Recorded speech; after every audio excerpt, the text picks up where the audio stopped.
Hey everybody, welcome back to AWM Insights. As you know, each week we cut through the noise of what Wall Street is trying to sell you and bring you the knowledge, skills, and access that you need to invest like a pro. And today, Justin and I are going to tackle an interesting topic, our relationship with money. We're headed into the holiday season. We tend to go a little AWOL and make some interesting decisions. So we're going to dig into that today. But before we do, as always, Justin, what's going on in the news?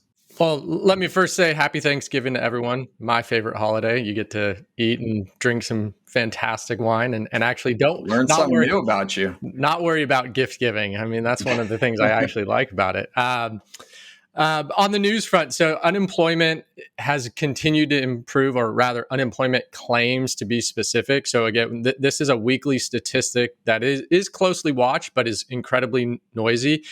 For the last 7, 8, 9 weeks, I believe it's actually continued to move in the right direction. So a positive sign on the economic front.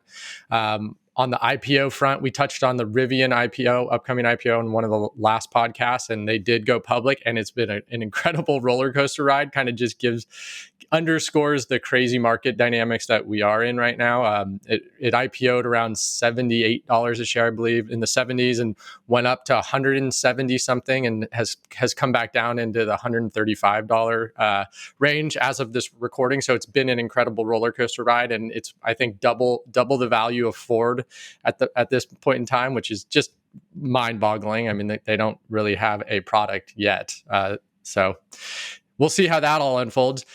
On the crypto front, Staples Center being rebranded to Crypto.com Arena, sign of the time. So that one's pretty interesting.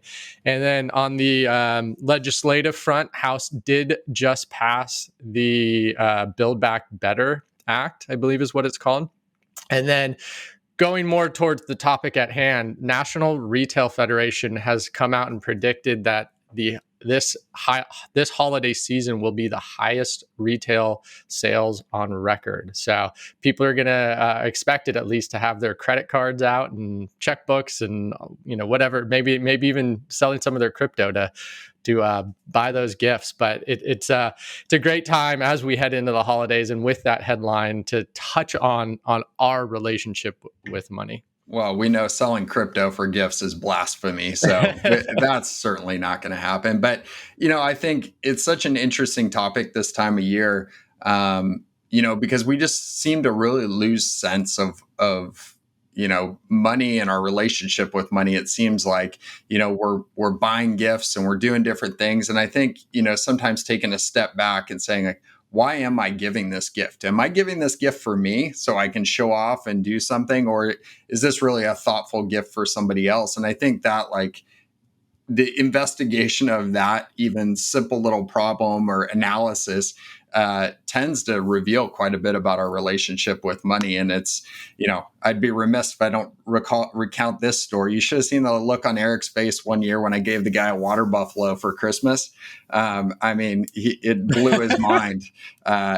We still hear about that, 15 years later. But, I just think, as we look at this and the relationship with money, we all know the example. And there's a great example in The Psychology of Money, a book that Morgan Housel wrote and quickly became a bestseller. And the whole topic is, around our psychology with money. But we all know the person, like he describes in the book, the smart rich man, built a company, but always has like the bankroll. He's always, he's rolling into the valet, he's pulling out the wad of cash, he's throwing money around left and right. And in the book, he's got the example where he actually has somebody go down and get a bunch of $1,000 gold coins, and then they go out and they're chucking them off off the pier. And the whole point, right, is this, it must be an insecurity or some reason. Why is he making these decisions? It's because, he's allowing some external forces to pull him away from probably what makes him happiest in the world or his priorities. And what we learn through that lesson, and I think through a lot of lessons, is really that doing well with money actually has very little to do with how smart you are. We see smart people make bad decisions all the time. And then, people that are less sophisticated in business or money actually have really successful outcomes. So, I think it's an interesting topic for us to hit on, at this time of year, Justin. Yeah, and at the heart of this is self-reflection, and it's incredibly difficult for us humans to do that. But in my opinion, and I think there's plenty of examples that really back up this, is that self-reflection leads to so much success in so many different parts of life. We're talking about money specifically. It certainly it helps within investing, which is a subset of the topic of money, but really taking a step back and asking why do you have this itch you want to scratch? Why do you want to give this particular gift to somebody? Is this really just for you? That old adage, the gift is for the giver. Boy, that seems to ring true in my experience more often than not. Which I'm not trying to say that I don't appreciate gifts from people, but it's always welcomed. But it's you really do get that sense and that feeling. So taking that step back and saying, what are we trying to accomplish? What are our priorities when it comes to building a portfolio? What are our priorities when we're giving a gift to somebody? Is it to make an impact on their lives? Is it to make me feel better? And just, that's fine. That could be a totally fine answer, but having that self-reflection always leads to a better outcome in life in general. I think that's a great point. You hit on a really interesting point there, talking about investing, because I think especially people listening to this podcast, we talk a lot about investing, but investing can only go so far, right? When we talk about having success long term with our clients, often we talk about winning that cash flow game. And this could even be somebody that's earning $20 million a year. It's really the same equation, is that, if you don't win the cash flow game, you set yourself up essentially. You can't invest and earn a return that's going to work you out of that problem. It's just very rare to actually have that happen. I think that's where people, they get a misunderstanding and they start chasing things that, put an undue amount of risk on their overall situation, purely because they don't have discipline or a good relationship with money. And I think when you really work on that piece of the puzzle, really work on the cash flow game, understanding this is how money comes in. It either comes in via, my human capital for our athletes, recognition that, your physical ability can generate cash flow, your intellectual capital, like us building a business and providing value to other people, or social capital, the relationships that you have. These are the three ways really that you can generate income. And then from there, we get hit with taxes. We know that's going to happen. It's a guarantee. We're going to work on minimizing them. But once you get beyond taxes, it really comes down to what happens with the money. And we know one thing for certain, there's a couple different ways to use it. If you're just spending it on lifestyle, you spend it, it's gone. It's no longer a productive asset, right? You can give it away, which is fantastic. And we spend a lot of time working with our clients to do so. But again, it's gone. So you can't make that a productive asset. And then, you can invest it, you can save it or grow it. And really the cash flow game is making sure that you're able to get enough into that savings and growing category, so that the earnings from that, the passive income generated by that, can pay for that lifestyle that you've created.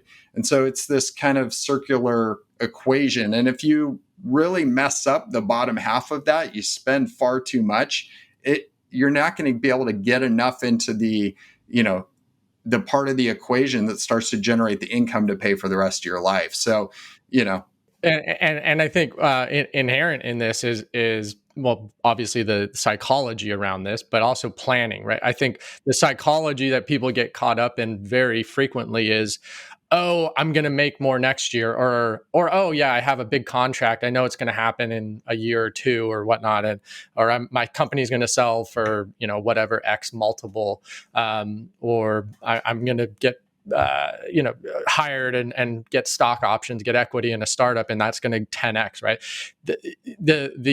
The psychology where it's like, it doesn't matter what I do today because something's going to come down the pike tomorrow. I mean, it's just that's an incredibly slippery slope and dangerous arena to play in, where what we're, I think, underpinning here is the planning aspect. So winning that cash flow game, winning the investment game by planning for today, taking the step back and having that self-reflection and say, what is truly important for me today and obviously into the future, and making sure, regardless of what potentially could happen in the future, you're planning with reality today, and making and setting yourself up for success, making sure the actions you're taking tie back into your values, your priorities, whether it is giving to charity or giving gifts to your family members in some way, shape, or form, but making sure those gifts are impactful and the right size and not impacting your current financial security in any high probability fashion. I think that's a great point, Justin. And when you get down right to that, you just hit on making sure that the bottom part of that equation, once you get down to, okay, I do have a priority to live a certain way. That's a very legitimate priority, or give money away. That's a legitimate priority. But making sure that that equation allows enough money to get into your investment growth portfolio, so that way you can build a really customized portfolio, because everybody listening to this should have a customized portfolio based on the priorities they want to achieve. And oftentimes that's the breakdown we see is, somebody creates a life for themselves. They go to some traditional, wirehouse financial advisor that goes, okay, well, you're young, you're earning a lot. Let's put you in a bunch of, some model portfolio, a 60-40 or a 70-30 portfolio, and that's going to kick off this. But they never give thought to what they're actually trying to accomplish. We see this all the time, is that, okay, great, we're going to put you in this 20% bond and 80% stock portfolio, and nobody really knows how to evaluate whether that's a success or not. And ultimately what it's doing is, like, there's no consideration if that's actually going to provide for the priorities. So, it all kind of comes together when you start to think about this, but it starts with your relationship, right?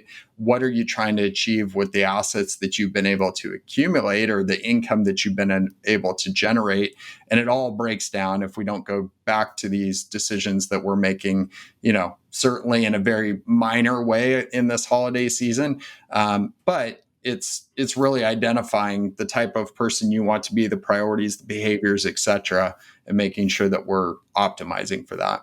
And I would just add or underscore, kind of tie a bow on all this. I mean, at the end of the day, if you live a life where your money is used as a tool to accomplish your goals and your priorities, at the end of that journey, hopefully it's a very long journey for all of us, you are going to be so much more fulfilled in your experiences, as opposed to chasing your tail, if you will, or the more materialistic side of this, where it's, I don't know, not very thought through and tied back to your priorities. It can be complicated. It's not surface level, certainly, to do exactly what Brandon just outlined. Build a custom portfolio tied to your priorities, your values, then also make sure your actual day-to-day decisions also reflect all that stuff. It takes some more thought, effort, self-reflection, like we're talking about. Whereas, again, the wirehouses are all surface level, and a lot of the world that we live in is surface level and not going kind of to that second layer. And it's unfortunate, because, I mean, to be here, to be human and have fulfilling lives, it doesn't take a lot. But it is difficult for people to get there, just because of all the noise and distractions around us, unfortunately. So, yeah, no, I think it's great. Well, it's definitely Thanksgiving season. We're thankful for everybody listening to this. So we're going to throw out a special today. If you head over to awminsights.com, one thing we'd love to gift you guys with, because we feel like this is in our priorities, is a copy of Morgan's book, The Psychology of Money. So drop us a note in there if you'd like a copy. We'd be happy to send one out. We think it's a fantastic book, a great start on this whole path of really understanding your relationship with money, your psychology to money. And so with that, until next time, own your wealth, make an impact, and always be a pro.